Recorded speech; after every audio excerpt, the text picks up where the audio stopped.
আমি আছি এখন নওগাঁতে।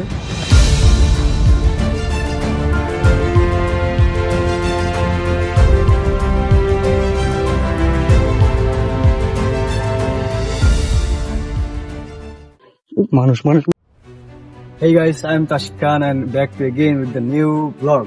So guys, আপনারা দেখতে পাচ্ছেন যে এখানে বন জঙ্গল, তো বন জঙ্গল দেখে আপনারা হয়তো ভাবতে পারেন যে আমি এখন সুন্দরবনে আছি। তো আমি সুন্দরবনে নাই, আমি আছি এখন নওগাঁতে। অ্যান্ড নওগাঁ মানেই ঐতিহাসিক নিদর্শন, নওগাঁ মানেই প্রত্নতান্ত্রিক নিদর্শন। অ্যান্ড আমি আজকে আপনাদের নওগাঁ জেলার যত ঐতিহাসিক জায়গা আছে সেই জায়গাগুলো ঘুরে দেখাবো। তার মধ্যে আমরা এখন যাচ্ছি আলতাদিঘি। অ্যান্ড আলতাদিঘির পরে আমরা আরো কিছু জায়গায় ঘুরবো। তো তার আগে আপনাদের এই সুন্দরবন জাতীয় এই ধামরহাটের এই জায়গাটা ঘুরে দেখাই। তো আসেন যাবেন।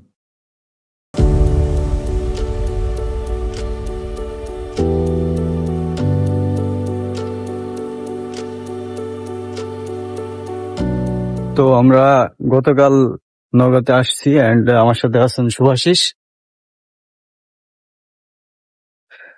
তো আমরা কালকে আসার পরে আর বের হতে পারিনি, কজ আমাদের কালকে আসতে আসতে একটু লেট হয়ে গেছিল। দ্যাটস ওয়াই আমরা কালকে রেস্ট নিয়েছি অ্যান্ড আজকে বের হলাম। এখন আলতাদিঘি যাচ্ছি।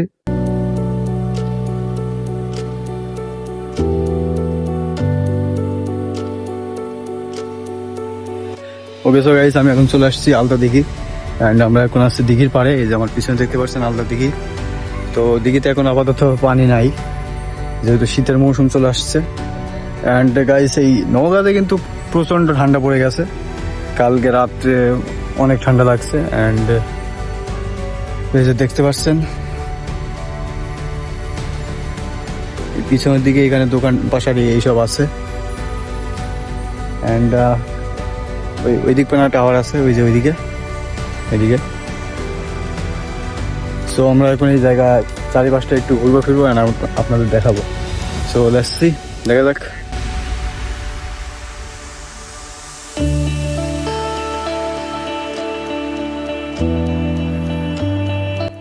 এটা যেহেতু একটা টুরিস্ট প্লেস, তাই এখানে অনেকটা বাজার মতো বসে গেছে। এদিকে একটা পার্ক আছে বাচ্চাদের, আর এই যে আশপাশে দোকান দেখতে পাচ্ছেন।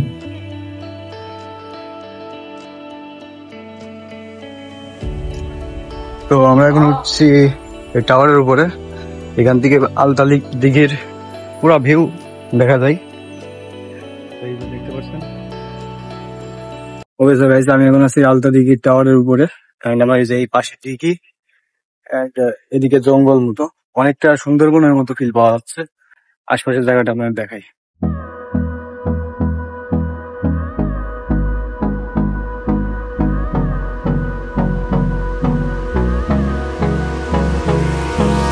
Hold me close till I get up. Time is barely on our side. I don't wanna waste what's left. The storms we chase are leading us, and love is all we'll ever trust. Yeah. তো আমরা এখন tower থেকে নামলাম and নেমে এখন আমরা বন জঙ্গল আছে, বন জঙ্গলের ওদিকে যাব। তো চলুন যাওয়া যাক। বনের ভিতরে ঢুকছি। তো এই যে এখান থেকে ঢুকবো।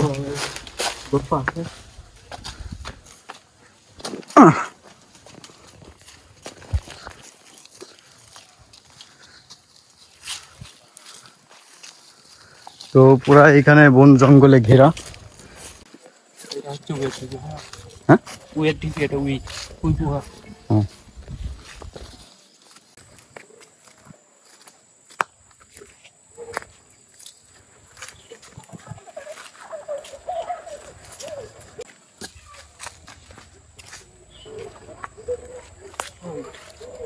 রাস্তা কোনে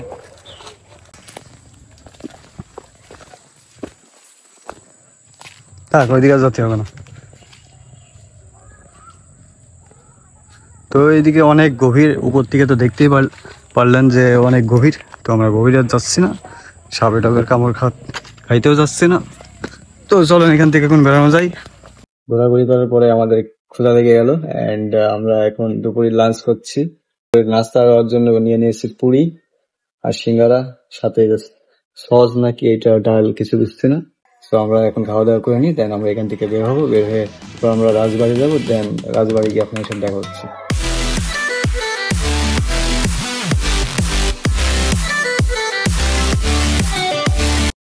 ওকে সো গাইজ, আমরা এখন চলে আসছি রাজবাড়িতে। আমরা এখন এই আশপাশটা ঘুরবো ফিরবো, আজকে আমরা এই জমিদার বাড়িটা দেখে নিই। দুবলহাটি রাজবাড়ির ইতিহাস বেশ পুরনো, যা প্রায় 200 বছরেরও বেশি সময়ের। এটি নওগাঁ জেলার একটি ব্যাপক ঐতিহাসিক স্থান, যা প্রথম তৈরি করেন জগৎরাম রায় নামের একজন ব্যক্তি। তিনি ছিলেন মুর্শিদাবাদ জেলার বাসিন্দা। এই জমিদার বাড়িটি একটি দ্বিতল বিশিষ্ট রাজকীয় প্রাসাদ এবং রাজা হরনাথ রায় চৌধুরীর সময়ে এর ব্যাপক উন্নতি সাধিত হয়েছিল। এই জমিদারি ছিল সিলেট, দিনাজপুর, পাবনা, বগুড়া, রংপুর এবং ভারতের কিছু অংশে বিস্তৃত। তো আমরা এখন উপরে যাচ্ছি, তো গিয়ে দেখা যাক যে ভিতরে কিরকম।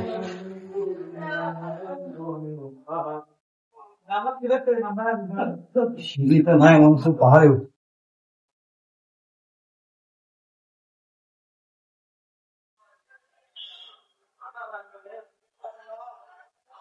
এদিকে গাছপালা জন্মে গেছে।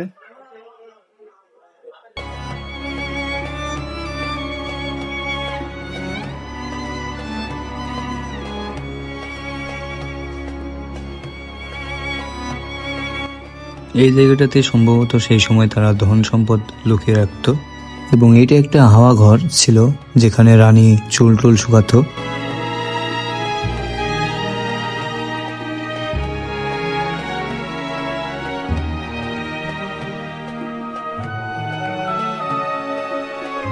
ওকে সো গাইস, আমি এখন আছি এই যে এখানে একটা গেট মতো আছে, এই গেটের উপরে। তো আমরা এখন এই যে এই বিল্ডিংটা থেকে বের হইলাম, এই গেটের উপরে উঠছিলাম। তো এখন আমরা এই যে এই সামনের বিল্ডিংটা এখন ঢুকবো। এই যে দেখতে পাচ্ছেন সুভাষিস আগে আগে যাচ্ছে, ভূতে যদি ধরে তাহলে ওরই আগে ধরবে আমার পরে। এই যে এদিকে ভাঙাচোরা সিঁড়ি, আমি এদিকের ছবিটাই দেখছিলাম ইউটিউবে, এখন রিয়েলিটিতে দেখছি। তো দেখা যাক উপরে কিরকম। সেই থাকতো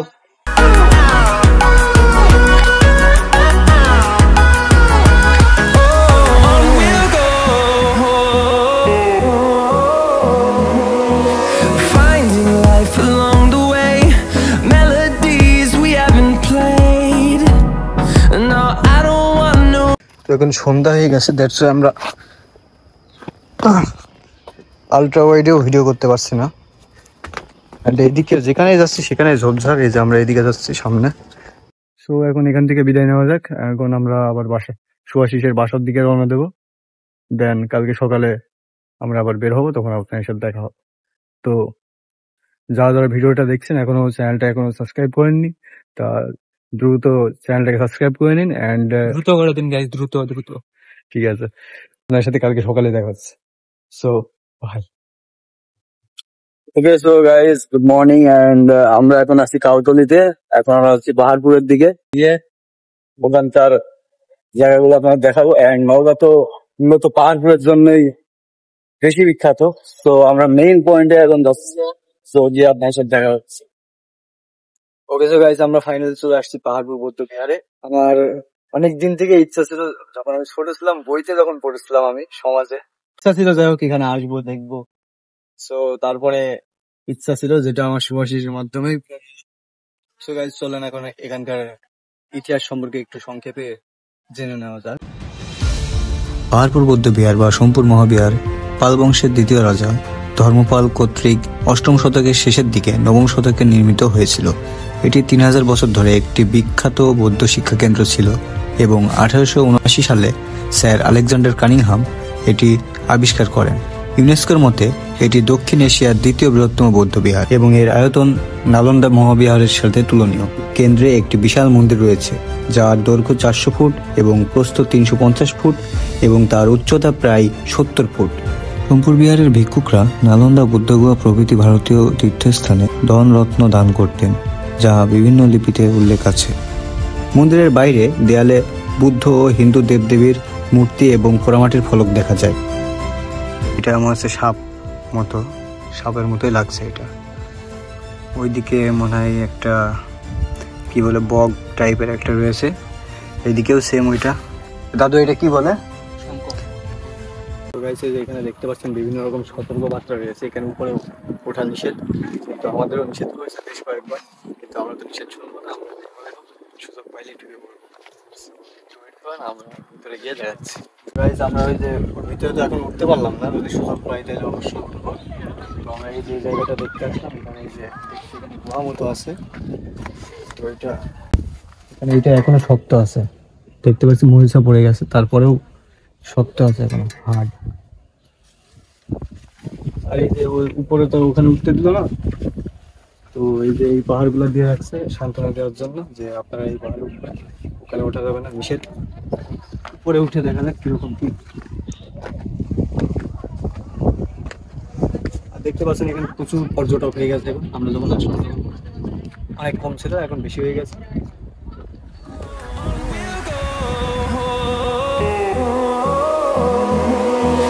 Finding life along the way, melodies we haven't played. No, I don't want no rest. So guys, আমরা ফাইনালি সাকসেস হয়েছে উঠতে। অ্যান্ড এই যে দেখতে পাচ্ছেন এই যে আশপাশে ওই যে সুভাষিস আছে ওইদিকে, অ্যান্ড ওইদিকে খেয়াল রাখছে যে কেউ দেখে না ফেলে।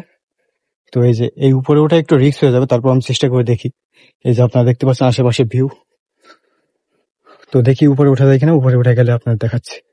তো এই যে ভিউ দেখতে পাচ্ছেন, তো কেউ চলে আসার আগে আমরা এখান থেকে লেবে পড়বো।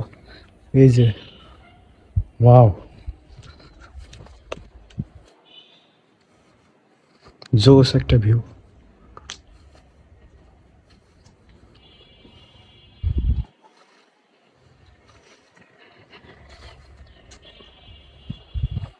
সো ফাইনালি আমরা উঠতে পারছি, অ্যান্ড সুভাষিসে চলে আসছে মানুষ। গাইস, আমরা ওখান থেকে লেবে আসতে সক্ষম হয়েছি। আমরা উপরে উঠছিলাম তো আমি ওঠার পরে সুভাষিস ওখানে দাঁড়াইছিল যে নিচে কেউ মানুষজন আসলে আমাকে সতর্ক করার জন্য। তো আমি উঠে পরে দেখলাম, তো আমি কত উঠে চলে গেছিলাম। এবার আমি ওখানে দেখছি যে একজন আসছে, উনি সম্ভবত পানি নাকি বিষ দিচ্ছিল, যাই হোক ঘাসে। তো ওনার হাতে ধরা পড়তে আমরা প্রায় ধরা পড়েই গিয়েছিলাম, আমি আর সুভাষিস। তো এবারটা যখন এই করলো, তখন আমরা জিলকে মারলাম দৌড়, তো লেবে পড়ছি। তো যাই হোক, আর কিছু বলিনি। তবে এখানে ওঠার নিষেধাজ্ঞা আছে এই কারণে, কজ এখন এই যে বুঝতেই পারছেন এখনকার সমাজ কিরকম একটা। এখানে দেখা যাচ্ছে গার্লফ্রেন্ড বয়ফ্রেন্ড এসে অসামাজিক কাজকর্ম করে। সো আমার যদি এখানকার কোনো ভিডিও কেউ দেখে থাকেন বা কেউ আসেন, তাহলে আমার রিকোয়েস্ট থাকবে তাদের কাছে যে তারা এরকম গার্লফ্রেন্ড নিয়ে চিপাই চাপাই যাবেন না, অনেকে অনেক কিছু ভাবতে পারে। সো এই কারণে আর কি এটা বন্ধ আছে এখন উপরে ওঠা। তো আশা করি আবার খুলে যাবে, ঠিক হয়ে যাবে এটা। তো ইনশাল্লাহ পরবর্তীবার এসে এখানে উপরে ওঠা হবে। সো যাই হোক, আমরা এখন এখান থেকে বের হবো। বের হয়ে আমাদের এখনো কিছু প্লেস বাকি আছে, সেই জায়গাগুলো আমরা ঘুরবো। সো সামনের দিকে যে জায়গাগুলো আছে ওইগুলো আমরা একটু হালকা পাতলা আপনাদের দেখাবো। দেখে আমরা এখান থেকে বের হবো, কজ আমরা একটু টায়ার্ড হয়ে গেছে। বাসায় যাবো, যে গোসল মোসল করে আমরা আবার নতুন গন্তব্যে যাবো। সো চলেন যাওয়া যাক। সো এই যে এদিকে জায়গা আছে বসার মশার, যদি আপনারা পিকনিকে আসেন তাহলে এখানে বসতে পারবেন। অ্যান্ড এই যে পাশেই মিউজিয়াম। ওকে সো গাইস, আমরা এখন আবার গোসল মোসল করে রেস্ট নিয়ে বের হলাম। তো আমরা এখন যাচ্ছি কুসুম্বা মসজিদ, and আমরা এখন আছি হাপানিয়াতে। তো হাপানিয়া থেকে আমরা এখন কুসুম্বা মসজিদ যাবো, তো ওখানে গিয়ে আপনার সাথে দেখা হবে। ওকে সো গাইস, আমি এখন আছি কুসুম্বা মসজিদের সামনে। আমার এই যে পিছনে দেখতে পাচ্ছেন একটা দিঘি, তো বেশ সুন্দর জায়গাটা। তো এই আমার অপোজিটে আছে, ওইদিকে আমার সামনের দিকে আছে কুসুম্বা মসজিদ। এখানকার কিছু সিনেমাটিক ভিউ আপনারা দেখে নিন।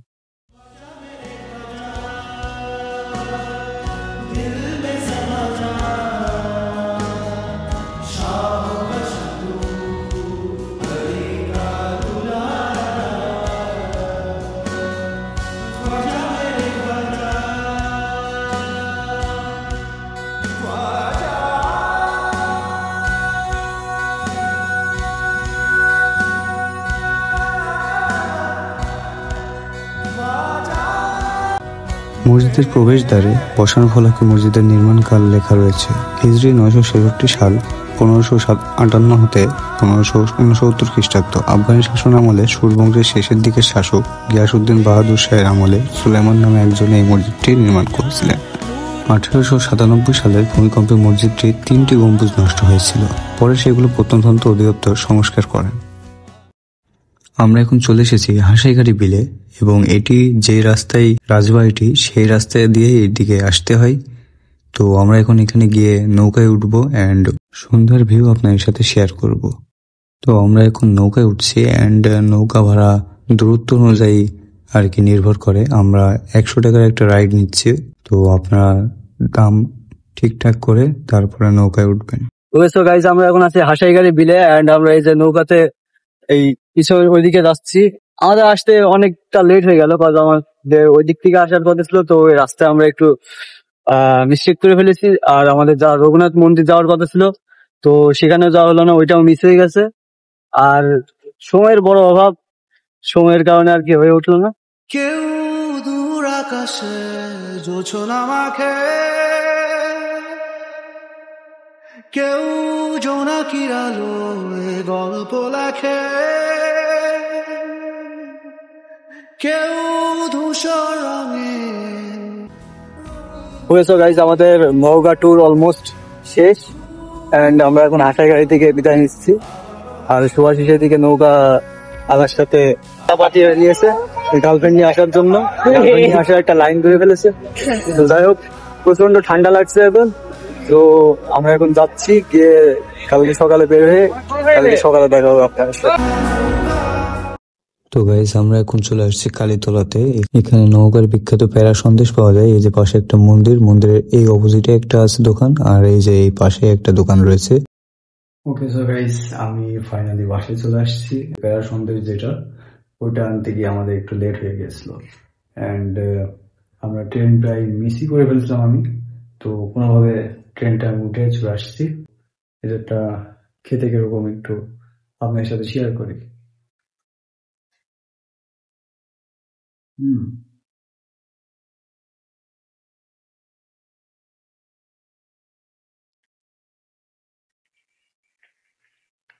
এটা অনেকটা নরম অ্যান্ড বেশি একটা মিষ্টিও নাই, স্বাভাবিক অ্যান্ড খেতে বেশ দারুণ। তো যারা যারা নওগাঁ যাবেন তারা অবশ্যই এটা টেস্ট করবেন। এটা নওগাঁর বিখ্যাত একটি Sandesh. So guys, I hope you enjoyed this video. Make sure to subscribe to the channel and stay with me. 6 baby.